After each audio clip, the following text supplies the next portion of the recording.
Hello friends, welcome back to my YouTube channel. आज हम आपकी वर्कशीट करने वाले हैं। वर्कशीट नंबर आपकी 24 रहने वाली है। ये आपकी क्लास 8 की वर्कशीट है, जो कि वर्कशीट रहने वाली है हिंदी की। इसमें आपका टॉपिक है कबीर की साखियाँ। ये दिनांक 20 अक्टूबर 2021 की वर्कशीट है। यहाँ बच्चे आप अपना नाम लिखोगे, यहाँ पे अपने क्लास टीचर का नाम लिखोगे। तो आइए हम वर्कशीट स्टार्ट करते हैं। उससे पहले हम वर्कशीट स्टार्ट करें, आप अपनी नोटबुक लेके बैठ जाएं, कॉपी लेके बैठ जाएं और पेंसिल ले लें, ताकि साथ के साथ जो मैं क्वेश्चन नोट करवाऊँ आप उसे नोट कर लें। तो आइए हम स्टार्ट करते हैं। प्यारे बच्चों, आपकी पाठ्य पुस्तक पसंद के पाठों पर आधारित इन कार्यपत्रकों के माध्यम से आपसे विभिन्न पाठों पर चर्चा की जा रही है। आइए इसी क्रम में आज कबीर दास जी रचित पाठ्यक्रम की शेष सखियों पर चर्चा करें। तो उसी पाठ की हमें जो शेष साखियाँ बची हैं उसी को हम पढ़ेंगे। तो आइए हम करते हैं।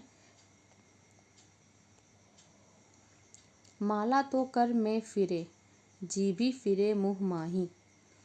मनुआ तो दहूँ दिसी फिरे, यह तो सुमिरन नाही। कबीर घास ना निदिए, जो पाँव तली होए। उड़ी पड़े जब आँखी में, खरी दुहेली होए। जग में बैरी कोई नहीं, जो मन शीतल होए। या आपको डारी दे, दया करे सब कोई।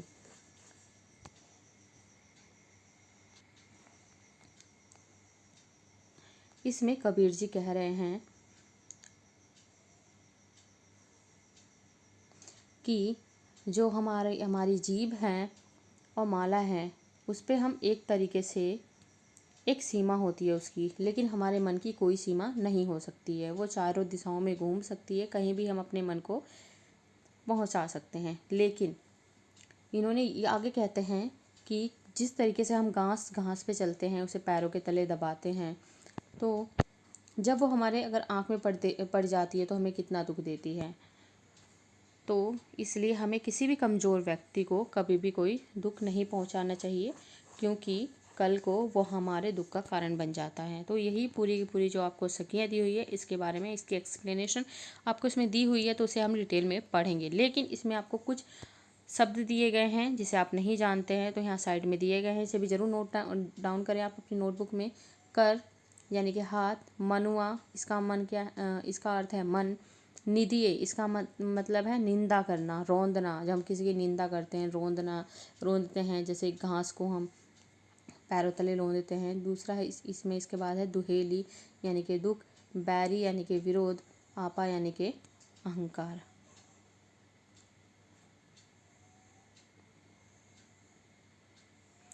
इसके बाद जो आपके वर्कशीट में आगे दिया हुआ है, जो हमने अभी सखियाँ पढ़ी हैं, यानी कि दोहा जो आपने पढ़ा है उसी की एक्सप्लेनेशन है, उसी विस्तार पूर्वक लिखा हुआ है। कबीर दास अपनी इस साखी के माध्यम से कह रहे हैं कि प्रत्येक वस्तु की अपनी एक सीमा होती है। माला हाथ में और जीवा मुख में विचरण करती है। यानी माला किस में विचरण करती है? हाथ में। हाथ से तो माला जपते हैं। और जीवा किस में विचरण करती है? मुंह में विचरण करती है। किंतु मन की कोई सीमा नहीं है, वह 10 दिशाओं में विचरण करती है। मन क्या है? हमारा 10 दिशाओं में विचरण करता है, मूव करता है, जिसकी हमें समझ ही नहीं होती। यही दुख का कारण होता है। यदि हमने मन को वश में कर लिया तो हमें कई प्रकार की समस्याओं से हम बच सकते हैं। तो बच्चों, इसमें यही कहा गया है कि अगर हम अपने मन को वश में कर लें तो कई प्रकार की जो समस्याएं हैं हम उससे बच सकते हैं। कबीर दास जी घास को पैरों से रौंदे जाने को मना कर रहे हैं। वो कह रहे हैं कि घासों को पैरों से नहीं रौंदना चाहिए, क्योंकि वही घास जब हमारी आँख में पड़ती है तो असह्य दुख देती है। तो जैसा आपने देखा होगा कि अगर एक तिनका भी आँखों में पड़ जाए तो कितना उसमें आँखों में दर्द होता है। इस साखी के माध्यम से कबीर दास यह संदेश देना चाहते हैं कि किसी व्यक्ति को कमज़ोर मानकर उसे सताना नहीं चाहिए, क्योंकि कभी वह असह्य दुख का कारण भी बन सकता है। कि किसी व्यक्ति को कमज़ोर मान के उसका दुख नहीं पहुंचाना चाहिए, क्योंकि वह क्या कर सकता है? आने वाले टाइम में तुम्हारे दुख का कारण बन सकता है। आगे है, यदि हमारा मन शीतल अर्थात हमारी समझ सही हो तो संसार में हमारा कोई भी अहित करने वाला नहीं हो सकता है। यदि हमने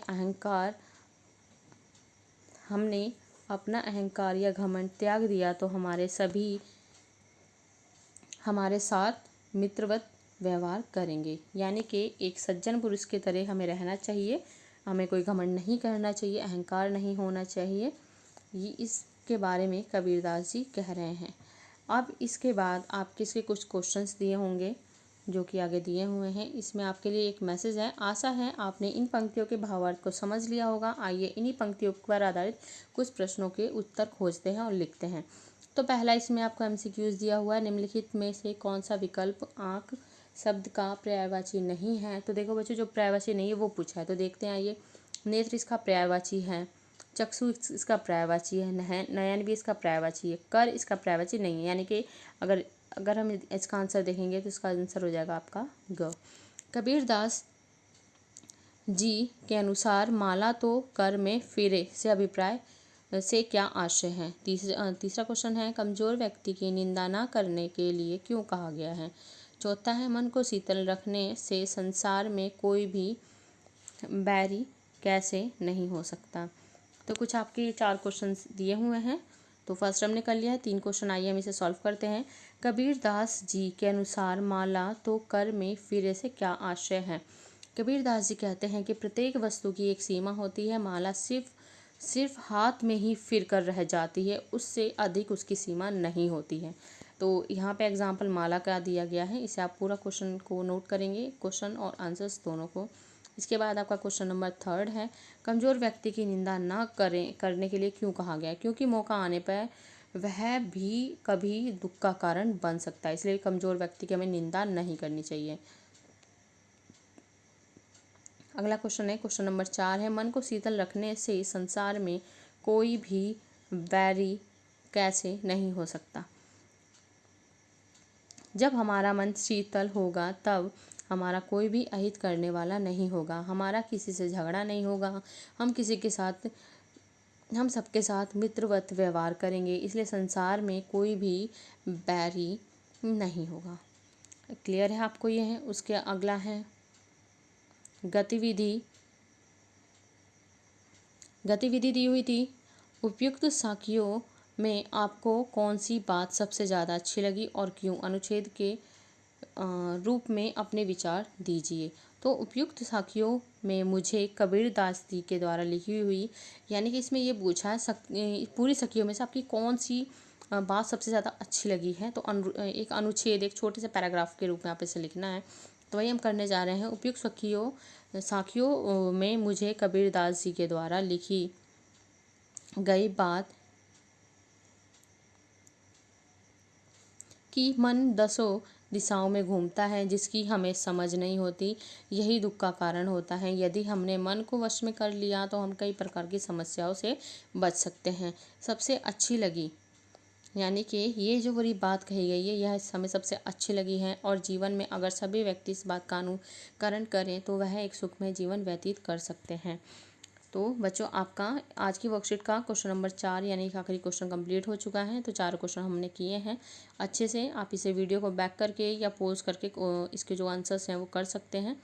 अगर कुछ और इसमें चेंजेस चाहिए तो आप मुझे उसके बारे में बता सकते हैं। आई होप आपको हमारी वर्कशीट अच्छी लगी होगी। अगर अच्छी लगी है तो हमारे चैनल को सब्सक्राइब करें, वीडियो को लाइक करें और अपने दोस्तों के साथ भी इसे शेयर करें। Okay, thank you.